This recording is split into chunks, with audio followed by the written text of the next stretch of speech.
Muy buenas tardes, mi nombre es William Ordóñez. A continuación voy a presentarles mi propuesta de investigación denominada Caracterización Clínica, Paraclínica y Epidemiológica de Pacientes con Falla Cardíaca con FEBI preservada en el Hospital Universitario Departamental de Nariño, año 2022-2024. Como asesores metodológicos, el doctor Juan Alberto Cerón, el doctor Diego Fernando Tramuel y el doctor Darío Sebastián López Delgado.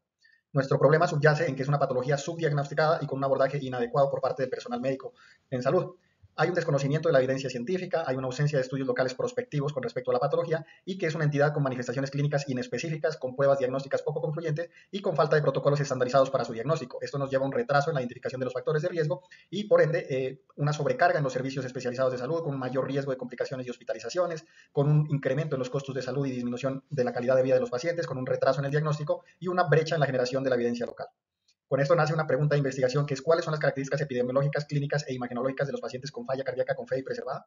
Dentro de la justificación tenemos que es un problema global, ya que se trata de un problema de salud pública con prevalencia en aumento y asociado a una alta mortalidad de origen no cardiovascular con altos costos en salud. Las limitaciones actuales es que es un dato, tenemos datos basados en registros electrónicos, no en estudios prospectivos, y que tenemos una posible subestimación de la prevalencia real con ausencia de caracterización local y regional.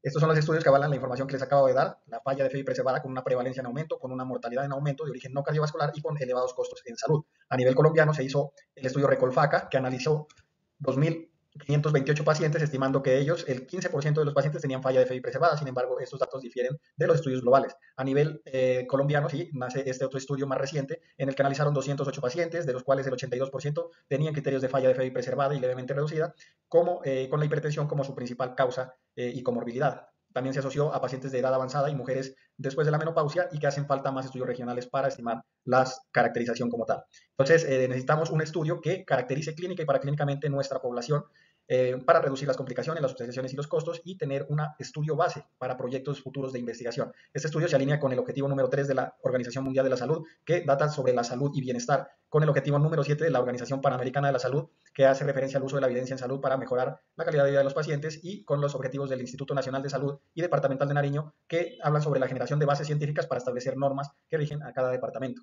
Dentro de los marcos antecedentes tenemos estos estudios internacionales que estiman la prevalencia y la incidencia y las comorbilidades más frecuentes de estos pacientes. Sin embargo, hubo diferencias y heterogeneidades en los resultados. En Latinoamérica también tenemos un estudio, ¿sí?, que demuestra que hay una heterogeneidad entre cada país, sobre todo en Sudamérica, estimando y concluyendo que es necesario que cada país tenga su propio estudio. Y a nivel de Colombia, los estudios que les había mencionado previamente. Dentro del marco teórico tenemos que la falla cardíaca se asocia a una alta tasa de hospitalizaciones, ¿no? Casi igual que la falla de FEBI reducida y levemente reducida. Y si un paciente se hospitaliza por descompensación, a los 5 años tendrá la misma mortalidad que en las otras dos entidades. Aquí este estudio nos demuestra las comorbilidades más frecuentes. Las pilares azules representan la falla cardíaca con FEBI preservada, demostrando que la diabetes, la fibrilación auricular, la falla renal crónica, la obesidad, la hipertensión y la enfermedad pulmonar obstructiva crónica son las comorbilidades más frecuentes asociadas.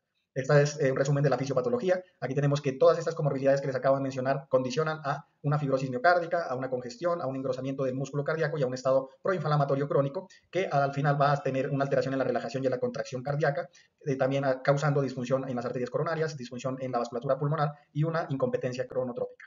Dentro del diagnóstico tenemos que el paciente debe cumplir con signos y síntomas sugestivos de la enfermedad. A ellos se les piden una serie de paraclínicos, entre ellos los péptidos natriuréticos y ecocardiográficos, y un ecocardiograma, y estimamos la probabilidad de que tengan la falla de FEBI preservada con estas dos escalas, la H2FPEF y la HFAPEF, que nos estiman si tiene baja probabilidad, intermedia o alta probabilidad de presentar esta entidad. Si tiene baja o intermedia, necesitaremos otros estudios, tanto sea hemodinámico o invasivos o no invasivos, para determinar y confirmar el diagnóstico. El tratamiento se resume en que necesitan establecerse los ISGLT2 asociado a un entrenamiento físico, a una pérdida de peso y a un adecuado control de las comorbilidades para mantener a estos pacientes optimizados. Dentro del objetivo general del estudio es analizar las características sociodemográficas, clínicas y paraclínicas de los pacientes que fueron atendidos en el hospital entre este periodo de tiempo. Y de los objetivos específicos es describir las características sociodemográficas, identificar las características clínicas más frecuentes y determinar los principales hallazgos paraclínicos a nivel de NT-proBNP y ecocardiograma. Es un estudio de tipo observacional descriptivo, de corte transversal, con un enfoque cuantitativo y un diseño retrospectivo. Se escogerán los pacientes que fueron atendidos en consulta externa del hospital, con diagnósticos CIE-10 relacionados a la falla cardíaca y que cumplan los criterios de inclusión, que son estos siguientes: una edad mayor a 18 años, signos y síntomas típicos de la enfermedad y ecocardiograma con alteraciones estructurales y funcionales y FEBI mayor al 50%. Estos son los criterios de exclusión. Acá, dentro del procedimiento para la recolección de datos, Extraeremos y dentro de la base de datos del hospital los pacientes que tengan CIE relacionados a la falla cardíaca, se les va a aplicar la escala H2FP y vamos a crear una nueva base de datos anonimizada con los pacientes que cumplan los criterios de falla con alta probabilidad de falla de FEBI preservada. El procesamiento de las variables estarán realizadas por el software SPSS versión 27. Haremos un análisis univariado con variables cualitativas y cuantitativas, demostraremos los resultados en tablas y gráficas y haremos un análisis descriptivo sin inferencias causales. Estas son las variables sociodemográficas a determinar, las variables clínicas, signos, síntomas y comorbilidades, las escalas funcionales, el tratamiento que viene recibiendo, los niveles de ProBNP y las alteraciones ecocardiográficas más importantes para determinar la escala que nos ayuda a determinar el diagnóstico. Este es un estudio que bajo la resolución 8430 de 1993 se considera de riesgo menor al mínimo, ya que no hay intervención sobre los pacientes. Los datos se obtienen de historias clínicas respetando la privacidad y la confidencialidad y es un trabajo aprobado por el Comité de Ética de la Universidad Cooperativa de Colombia y del Hospital Universitario Departamental. Es un estudio que sigue los lineamientos internacionales del Código de Nuremberg, Informe de Belmont y Declaración de Helsinki, que hablan sobre las garantías éticas de proyectos de investigación. Los resultados esperados de este estudio es hacer un artículo aceptado en una revista indexada en Public Desk o Scopus y hacer una presentación o ponencia a nivel nacional e internacional. El cronograma proyectado a un año, el presupuesto que estimo y estas son las referencias que utilicé para el proyecto de investigación.